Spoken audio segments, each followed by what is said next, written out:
जी राजकुमार भाटी।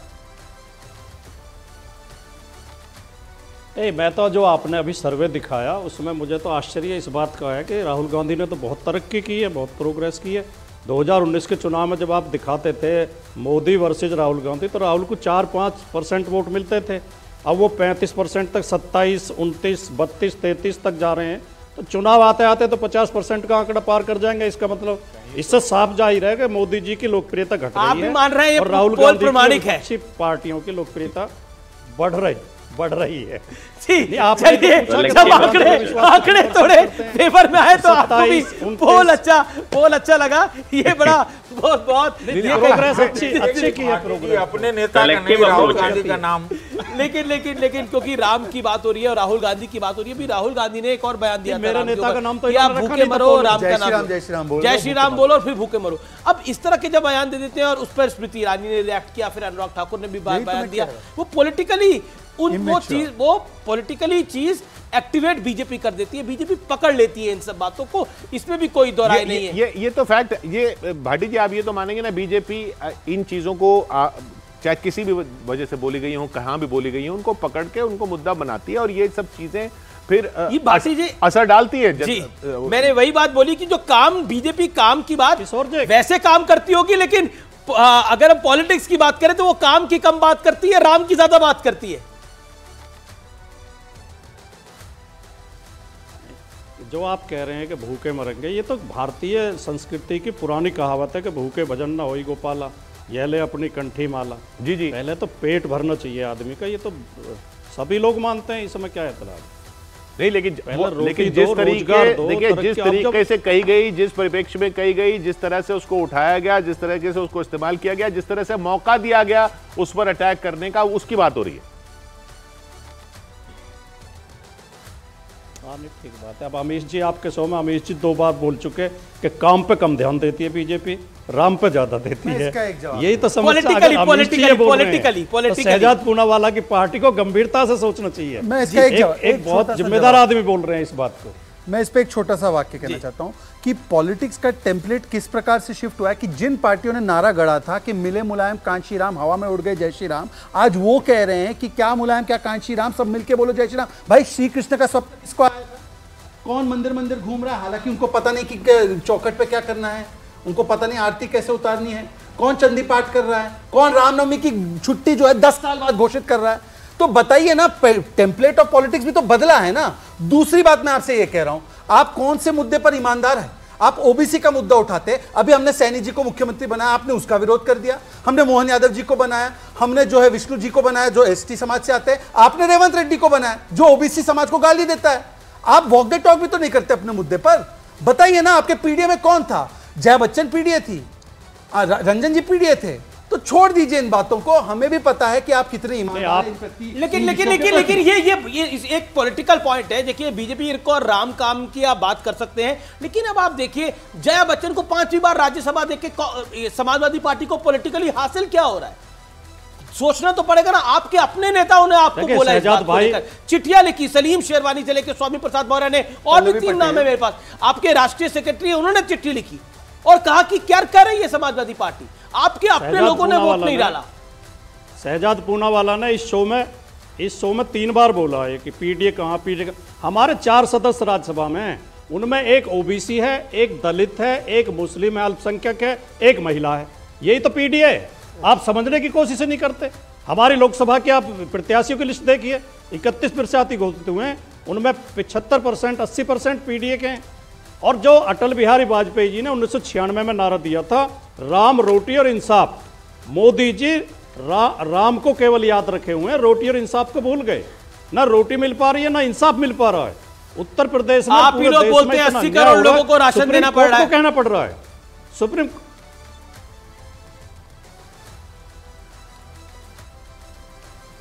जी शहजाद कुछ कहना देखिए, ऐसा है कि जिन लोगों ने हमेशा पैरवी की है कि बाबरी मस्जिद को फिर से तामीर की जाए, बनाई जाए, मैं पूछना चाहता हूं आपसे, जब विवादित ढांचा था तब भारत का अर्थव्यवस्था किस ग्रोथ रेट पर ग्रो कर रहा था? हमारी क्या व्यवस्था, क्या स्थिति थी फॉरेन एक्सचेंज रिजर्व्स को लेकर? हमारे एक्सपोर्ट्स कितने थे? हमारी अर्थव्यवस्था की हालत क्या थी? फ्रेजाइल 5 से भी नीचे में थे हम लोग। और आज जब राम मंदिर के अंदर प्राण प्रतिष्ठा हुआ है तो हम फास्टेस्ट ग्रोइंग इकोनॉमी, हम 5th नंबर की इकोनॉमी बन चुके हैं, जी, हमारा जी। Highest export, highest foreign direct investment, तो आप कह रहे हैं राम और रोटी अलग अलग चल रहे, तो मुझे लगता है ये आपके ऊपर एक सवाल है। एक मिनट सतीश जी, ये जो शहजाद कह रहे हैं ये कि इकोनॉमी ऐसी थी और अब यहाँ पे हैं, अब फ्रेजाइल 5 से इस टॉप 5 में आ गई, ये सब बातें पब्लिक तक, आप इसको प्रोपेगेंडा कहिए, इसको प्रचार कहिए, कुछ कहिए, ये बातें पहुंची तो हैं, और अगर और जब लोकसभा चुनाव में इन सब बातों को देखा तो जाता है और लोग बोलते भी हैं, तो इनका भी तो असर होता है ना। इन सब सिर्फ प्रचार में इनका कोई जोड़ नहीं है। अब इकोनॉमी का भाई अगर उसका असर पड़ रहा है वोट में, देखिए मैं बोल रहा हूँ, उसी का जवाब दे रहा हूँ, जोड़ में और सामने कोई जोड़ करने वाला नहीं है, तो ये तो एक तरफा सारी चीजें जाएंगी। जनता में इसका व्यापक असर है, इसलिए तो हम लोग कह रहे हैं कि इस बार एक तरफा चुनाव है, क्योंकि इनको पता है जो इनकी जो भी आप देखिए उनका, देखिए अयोध्या के मंदिर के निर्माण और लोकार्पण से इकोनॉमी का कुछ भी लेना देना नहीं। अयोध्या की इकोनॉमी से हो सकता है, मैं मान लिया, लेकिन उससे कुछ लेना देना नहीं है। लेकिन कितना खूबसूरती से शहजाद भाई ने इसको जोड़ दिया, ये इनकी कला है, ये इनकी कला है। तो दूसरे वाले को कलात्मक होने से कौन रोकता है, ये हम कह रहे हैं। कौन रोकता है भाटी जी इस सबको काउंटर करने से? इसके बाद नंबर रिकैप कर सतीश जी ने कह दिया कि इनके पास कुछ ठोस तो है नहीं, केवल इनकी कला है। अब ये ठोस तो आधा जो तथ्यात्मक आंकड़े हैं वो तो ये कह रहे हैं कि मोदी जी के शासनकाल में देश के ऊपर जीडीपी से ज्यादा विदेशी कर्ज हो गया, 200 लाख करोड़ से ऊपर कर्जा है, जबकि 200 लाख करोड़ पे जीडीपी नहीं पहुंची है। सवाल ये कि आप उसको जो कुछ भी कहिए, लेकिन जनता वो मान रही है और उस पर वोट दे रही है। हमने अभी राज्यों के चुनाव में भी देखा, और फिर अब लोकसभा के चुनाव सर पर है, ये देख रहे हैं हम, बार बार देखा जा रहा है कि आप कहें कि वो सब भ्रामक प्रचार है, लेकिन जनता उसको मान रही है, उस पर वोट कर रही है, ये फैक्ट है। नहीं, मैं तो जो अवधारणा है, जो परसेप्शन है, जो तथ्य है, जो फैक्ट है, मैं तो दोनों का अंतर बता रहा हूं। अब आपने कहा वो इकोनॉमी बढ़ी है, उस इकोनॉमी का 90% लोगों को क्या फायदा पहुंचा है? जो इकोनॉमिक सर्वे है वो बताता है कि 1% लोगों के पास देश की 43% प्रॉपर्टी है, 1% लोगों के पास, और नीचे के 90% लोगों के पास 27% कुल है। तो ये जो समान बंटवारा नहीं हो रहा, गरीब और गरीब होते जा रहे हैं, अमीर और अमीर होते जा रहे हैं, जो रोजाना घोटाले घपले, अगर गरीब और गरीब होते जा रहे हैं तो फिर भी इनको क्यों वोट देने? अमीर और अमीर होते जा रहे हैं तो समझ लिया चलो इनको वोट दे रहे हैं। गरीब और गरीब होते जा रहे हैं तो फिर भी इनको क्यों वोट दे रहे हैं? अब वो सतीश जी ने बता ही दिया कि इनके अंदर कला है, ये झूठ को ऐसे पेश करते हैं। तो आपको कला लाने से कौन रोकता है? सतीश जी ने ये भी तो बता दिया कि आपके पास भी ये कला होनी चाहिए। आपने मैदान छोड़ दिया कला में? नहीं, तो 2024 में जनता इनका सफाया कर देगी। 2 बार बहकावे में आ गए, इनकी कलाबाजी में आ गए। देखिए लोकतंत्र है और जनता जनार्दन है और जनता ही निर्णय करती है। लेकिन आपने सतीश जी की एक बात कला है, इनके आप बला है, ये बला परिवारवाद के बला से उबर नहीं पा रहे, और ताउम्र भाटी जी यही गलती करते रहे, धूल चेहरे पर थी, भाटी जी आईना और सतीश जी को गाली देते रहे। तो यही तो प्रॉब्लम है, आप देख नहीं पा रहे। मुझे बताइए 25 करोड़ लोग गरीबी से निकले नहीं निकले? बोले 12 करोड़ टॉयलेट बने नहीं बने, 12 करोड़ नल के लगे नहीं लगे? अरे बताइए, प्रति व्यक्ति आय दुगनी हुई है। देखिए अब एक बार नंबर 3 का कर लेते हैं। मध्य प्रदेश में 29 सीटें 28 बीजेपी के खाते में जा रही हैं, और सिर्फ एक, पिछली बार भी एक थी, इस बार भी एक, पिछली बार भी एक। मध्य प्रदेश में 29 में से 28, न्यूज 18 के मेगा ओपिनियन पोल के हिसाब से 29 में से 28 जा रही हैं बीजेपी को, एक जा रही है इंडिया गठबंधन को, कांग्रेस को। वो पिछली बार भी यही स्थिति थी जी मध्य प्रदेश की। हरियाणा के अंदर 10 में से 10 सीटें हरियाणा में 10, पिछली बार भी यही था, 10 की 10 सीटें। बिहार में 29 और 1 का आंकड़ा था, सिर्फ किशनगंज की सीट जो थी वो कांग्रेस के पास थी। सॉरी 39 और 1 का आंकड़ा था, 40 में से 39 और 1 का आंकड़ा था, और 1 किशनगंज की सीट थी। और अभी भी स्थिति ऐसी है कि 38 बता रहा है, 38-2 बता रहा है, एक सिर्फ बढ़ता हुआ बता रहा है वहां गठबंधन में। लेकिन हैरानी वाले आंकड़े जो हमने देखे इसमें का ओपिनियन पोल में, वो देखे केरल और तमिलनाडु में। यस, केरल में 2 सीटें एनडीए को और तमिलनाडु में 5 सीटें एनडीए को।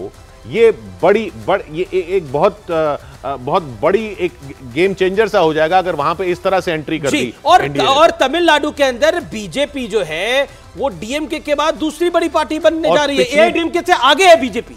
पिछली बार एआईडीएमके की 4 सीटें हैं।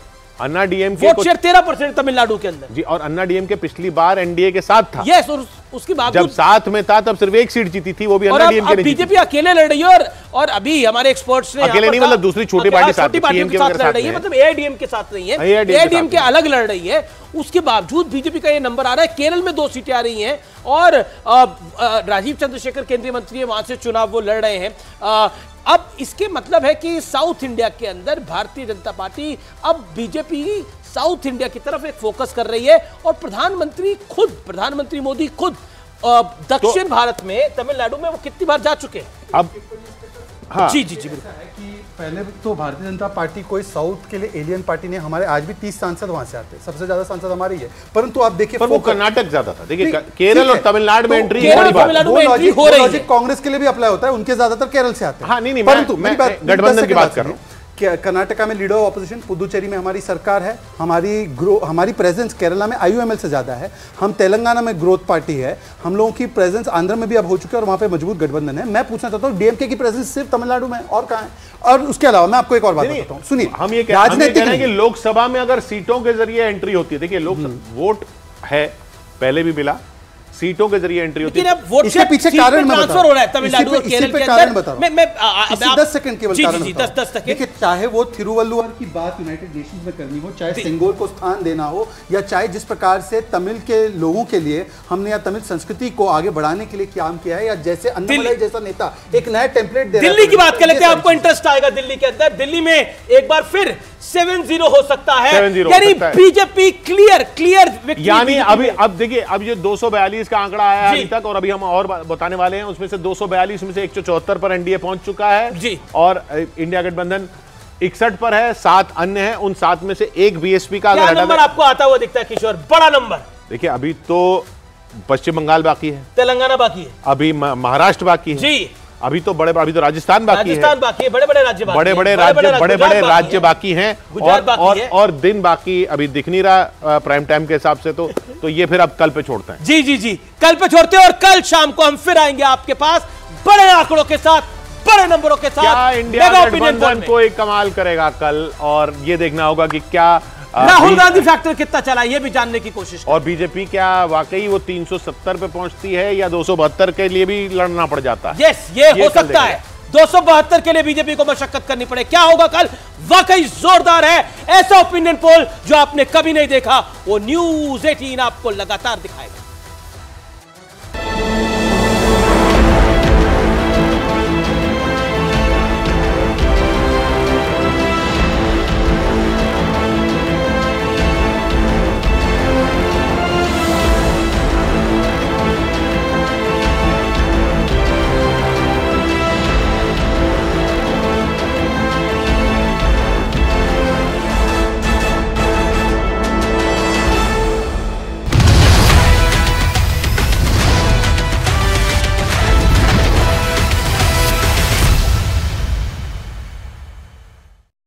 मैडम जी, आप जीतू पटवारी छिंदवाड़ा के कैंडिडेट पे आप रिएक्ट करना चाहेंगे, और शंकर लालवानी पे खास तौर पर, क्योंकि आप भी उसी बेल्ट से आते हैं। नहीं, बीजेपी ने अपने उम्मीदवार दिए होंगे, वो उनका अपना जुडिक्शन है, मैं उस पर कुछ बात नहीं करना चाहता। पर मैं इतना ज़रूर कहना चाहता हूँ कि एग्जैक्ट पोल आप लोग मेहनत करते हैं, आप जर्नलिस्ट हो, आपकी मीडिया की एक रिस्पेक्ट है, मैं भी करता हूँ, मैं उनसे अलग नहीं हो सकता। पर इस देश में लोकतंत्र बचाने के लिए भी जो असल मुद्दे उन पे भी तो इस तरह की आप फिनोमा बनाएं, ये मेरा अनुरोध है बस। और कोई मेरी बात बुरी लगी हम तो सब मुद्दे कवर करते हैं। अब राहुल जी की यात्रा चल रही है तो उसको भी कवर कर रहे हैं, वो महत्वपूर्ण है। लेकिन बीजेपी ने बड़ी लिस्ट जारी करी है, 70-72 कैंडिडेट की लिस्ट जारी करी है। लेकिन बड़े नाम अगर हम देखें, अनुराग ठाकुर चुनाव लड़ रहे हैं, पीयूष गोयल चुनाव लड़ रहे हैं, बसवराज बोम्मई चुनाव लड़ रहे हैं कर्नाटक के अंदर, त्रिवेंद्र सिंह रावत चुनाव लड़ रहे हैं, अनिल बलूनी चुनाव लड़ रहे हैं। ये समय की बड़ी खबर है। इसके अलावा कई बड़े नाम हैं जिनको टिकट मिला है। नितिन गडकरी को नागपुर से दोबारा वो अपनी किस्मत आजमाएंगे। पंकजा